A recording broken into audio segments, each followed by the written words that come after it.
जय माता दी दोस्तों। आज करवा चौथ के व्रत को पूर्ण करने वाली इस दिव्य कथा को सुनकर अपने अपने पतियों की लंबी आयु की कामना करते हैं। करवा चौथ का व्रत महान प्रेम का अटूट बंधन है जो पत्नी अपने पति की लंबी आयु के लिए करती है।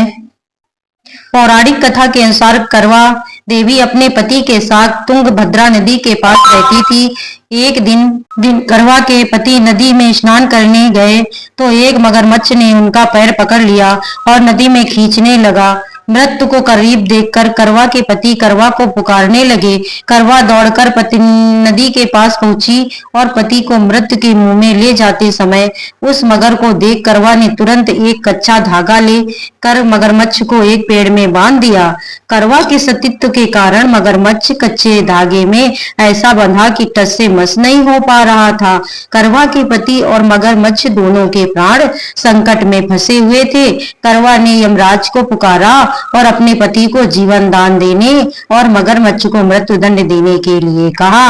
यमराज जी ने कहा, मैं तो ऐसा नहीं कर सकता क्योंकि अभी मगरमच्छ की आयु शेष है और तुम्हारे पति की आयु पूरी हो चुकी है।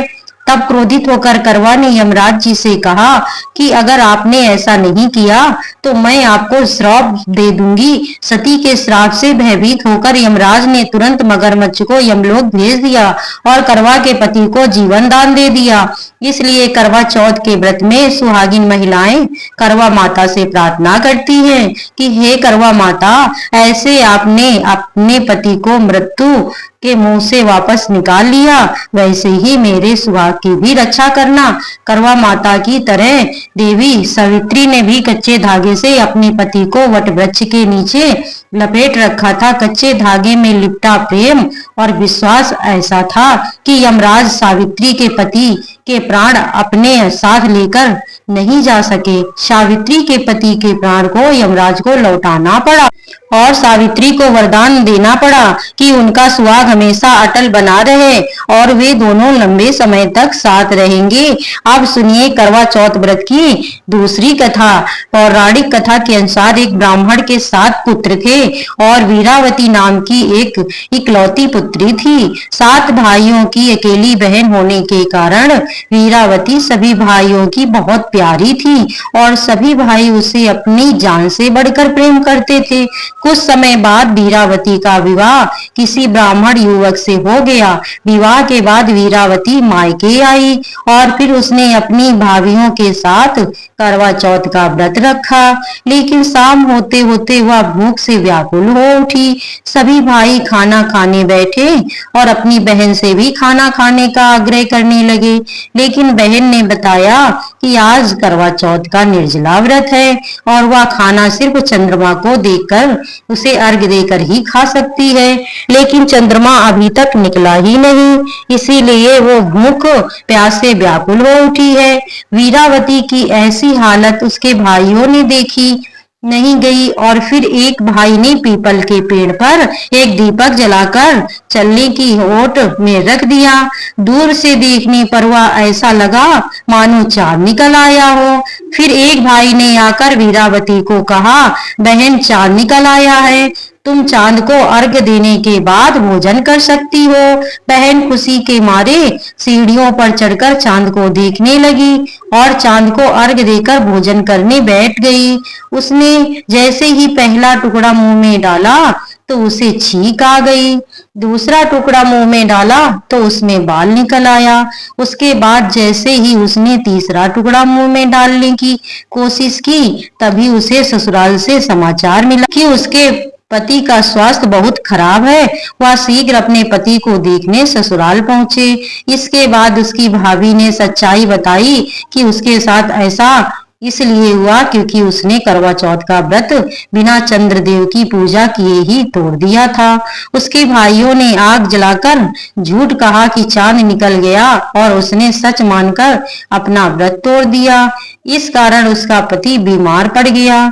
सच्चाई जानने के बाद करवा अपने ससुराल हो गई और यह प्रतिज्ञा की कि मैं अपने पति को कुछ नहीं होने दूंगी। दुर्भाग्यवश जब वह अपने ससुराल पहुंची तो उसका पति प्राण छोड़ चुका था। पति के प्राण चले जाने पर वीरावती अपने ससुराल पहुंची तो उसका पति प्राण छोड़ चुका था। पति के प्राण चले जाने पर वीरावती इस दुख को सह नहीं पाई और सभी से कहने लगी कि मैं अपने पति का अंतिम संस्कार नहीं होने दूंगी। मैं अपने पति से दूर नहीं रह सकती। मैं एक पतिव्रता और सतीत्व की शक्ति से अपने पति के प्राणों को वापस लाऊंगी।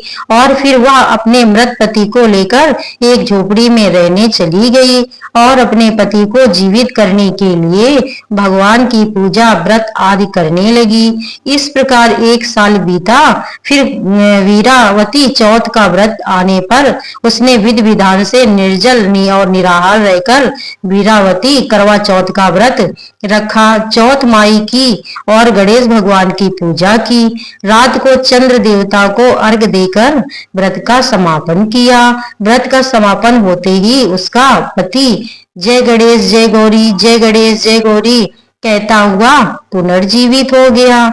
इस प्रकार करवा चौथ व्रत के पूर्ण प्रभाव से वीरावती का पति उसे वापस मिल गया। और तब वीरावती ने चौथ माई से प्रार्थना करी कि हे माँ, जिस प्रकार आज आपने इस वीरावती को सुहागिन बनाया और उसका सुहाग वापिस किया आपके आशीर्वाद से, उसी प्रकार हे माता, हे गणपति भगवान, सभी स्त्रियों को सुहाग गिन रहने का आशीर्वाद देना। प्रेम से बोलिए करवा माता की जय। करवा चौथ पर सुहागिन महिलाएं दिन भर निर्जला व्रत रखते हुए शाम को अखंड सौभाग्य की प्राप्ति के लिए करवा माता भगवान शिव, माता पार्वती, विघ्नहर्ता गणेश जी की और चंद्रदेव की पूजा अर्चना करते। करवा चौथ की चतुर्थी तिथि 20 अक्टूबर 2024 सुबह 6:46 से शुरू होगी और 21 अक्टूबर को सुबह 4:16 में समाप्त होगी। और सभी शहरों में चांद किस समय निकलेगा? जैसे दिल्ली में रात 7:53 में चांद दिखाई देगा। नोएडा में रात 7:52 में चांद दिखाई देगा।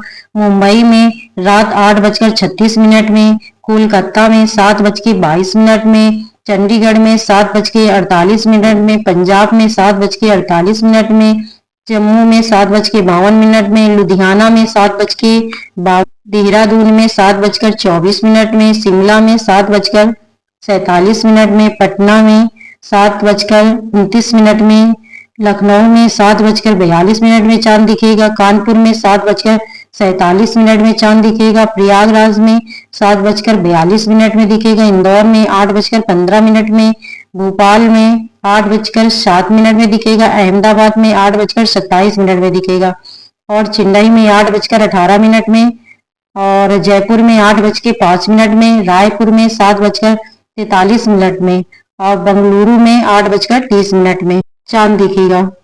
इस प्रकार सभी लोग करवा चौथ माता की पूजा बड़े मनोकामना से पूर्ण करती हैं और अपने पतियों के लंबी आयु के लिए माता से प्रार्थना करती हैं, जिससे उनका सुहाग सदैव अमर रहता है। प्रकार व्रत पूर्ण करती हैं। दोस्तों, प्लीज लाइक और सब्सक्राइब अवश्य करें, जिससे मुझे आपका प्यार प्राप्त हो जाए, क्योंकि आपके सपोर्ट और प्यार की मुझे बहुत ही आवश्यकता है। धन्यवाद दोस्तों। जय हो करवा माता की।